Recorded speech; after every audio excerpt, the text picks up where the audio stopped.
We go to our primetime news follow-up now. The former chairman of Petrojam, Dr. Percival Badahu Singh, has been arrested and charged with 12 counts of obtaining money by false pretense.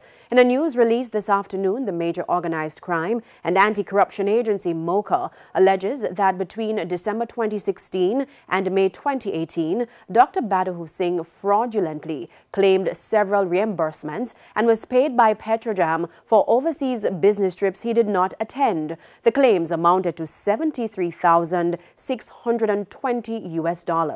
MOCA says it conducted a multi-jurisdictional probe into the allegations and submitted a file to the DPP. Dr. Badahu Singh, who has been offered bail, is scheduled to appear before the Kingston and St. Andrew Court on March 17.